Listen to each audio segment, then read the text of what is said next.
क्या है हिंदू साम्राज्य दिनोत्सव? क्यों भिन्न है शिवाजी राज्य अन्य राजाओं से? क्या होता था विदेशी राज में? इसे के.एस. कुमार के माध्यम से समझें।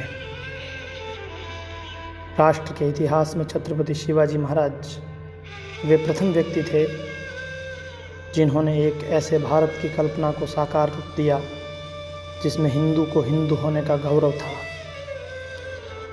हिंदुत्व के वट वृक्ष की छाया में एक बार फिर मध्यकालीन रक्त रंजित मानवता ने कुछ क्षणों की ही सही वास्तविक विश्रांति ली, जबकि गांधार से लेकर बंगाल तक हिंदुस्तान औरंगजेब की हरी तलवार के बहाए निर्दोषों के रक्त से भीग चुका था।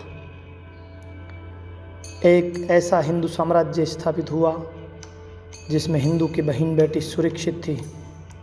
वह उसे पाल पोस कर युवती होते, श्रृंगार करते, खेत में टहलते, जलस्रोत से घड़ा भर कर लाते, गज गामिनी चाल से सखियों से परिहास करते देख सकता था। जहाँ मंदिर की ध्वजा निर्भय फहरा सकती थी, घंटानाद फिजाओं में गूंज सकता था, हवन अग्नि प्रज्वलित हो सकती थी, देव विग्रह की परिक्रमा में कोई व्यवधान नहीं था, पूजन सामग्री की सुगंध का धूम्र आकाश में विदीर्ण हो सकता था। जहाँ कृषक अपनी भूमि का स्वयं स्वामी था, फसल पकने पर सकट पर लाद कर अपने घर के कोठार में भंडारण कर सकता था, अपने नए धान के साथ दीपावली की धन लक्ष्मी का पूजन कर सकता था, अब उसे अपनी खड़ी फसल जलाए जाने का भय नहीं था। जहाँ वेद पाठ करते ब्राह्मणों को चोटी रखने पर हास्य नहीं सम्मान मिलता था, भगवा पहनने पर भय नहीं तेजस्विता का अनुभव होता था, नदी में डुबकी लगाने पर रक्त की धार नहीं बहती, ललाट का चंदन घुलता था, अब उसे अपनी संहिता पाठ की पांडुलिपि को अपनी जंघा में सिलकर छिपाने की जरूरत नहीं थी। जहाँ भक्त को निर्मल हृदय के सम्मुख आसुरी अट्टहास की मुगलिया तलवार की खनक सुनाई नहीं देती थी, भजन के बदले अली मौला दोहराने की व्यवस्था नहीं थी, लड्डू गोपाल भूलकर अटपटी टेढ़ी मेढ़ी सुअर के भागते मूत्र की रेखाओं जैसी लिपि में लिखी किसी काल्पनिक किताब का जबरन पाठ करने का दबाव नहीं था, अपने ठाकुर जी को सीने से चिपका कर गिरी पर्वत लांघते हुए किसी दूर देश में भागकर गुप्त होने की संभावनाएं भी नहीं थी। जहाँ किसी सुंदर बड़ी आँखों पुष्ट उरोज कदली फल के समान जंघाओं उन्नत भारी नितंबों वाली युवती को अपहरित होकर हिंजड़ों के घेरे जिनके जननांग काट दिए हैं ऐसे पुनश्चलों सेवकों से भरे हरम में धकेले जाने की यंत्रणा नहीं थी, बल्कि अब वे अपने तरल सरल उतंग यौवन की सार्थकता हिंदू हृदय सम्राट को तेजस्वी सैनिक जन कर देने में सार्थक जीवन जीने की चाह में वैसे ही कठोर शरीर वाले और उद्दाम चपलता वाले हिंदू युवक की सहधर्मिणी बनकर भविष्य के सुखद जीवन की कल्पना कर सकती थी।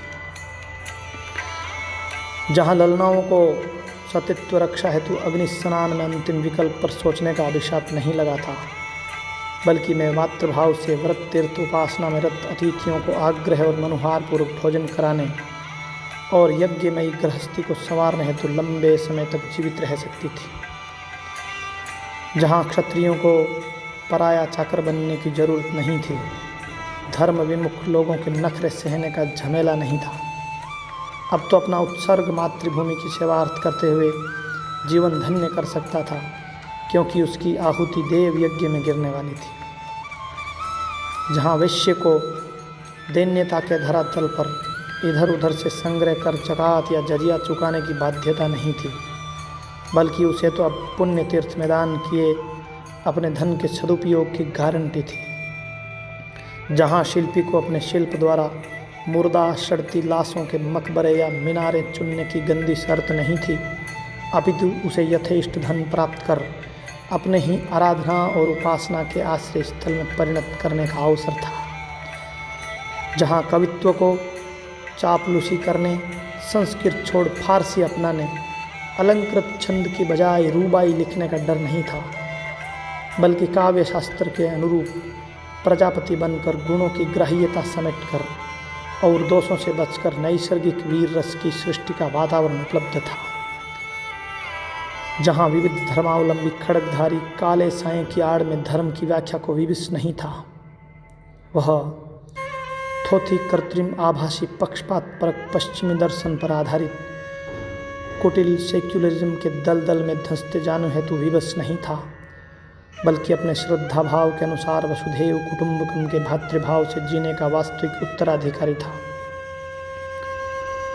जहाँ हिंदुओं को यह ज्ञान था कि उनके परिश्रम का अंश किसी अन्य के पोषण में व्यर्थ नहीं लुटाया जाने वाला, बहुत सोच समझकर और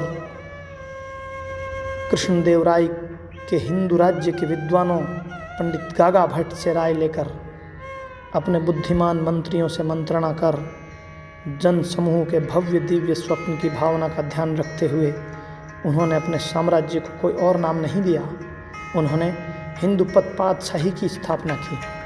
उन्होंने पीड़ित किंतु पराक्रमी, शोषित किंतु साहसी, पददलित किंतु पराक्रमी, हतभाग्य किंतु जिज्ञासु, हतोत्साहित किंतु विजुगिषु प्रवृत्ति के आगे बढ़ने को उत्सुक हिंदी जाति को जीवन की सार्थकता का एक आलंबन प्रदान किया। उसे जीवन जीने का सुंदर, वास्तविक और व्यवहारिक विकल्प उपलब्ध कराया। शिवाजी महाराज ने डंके की चोट पर हिंदवी साम्राज्य की घोषणा की। असली आज़ादी तो वही थी। यही हिंदू साम्राज्य दिवस है।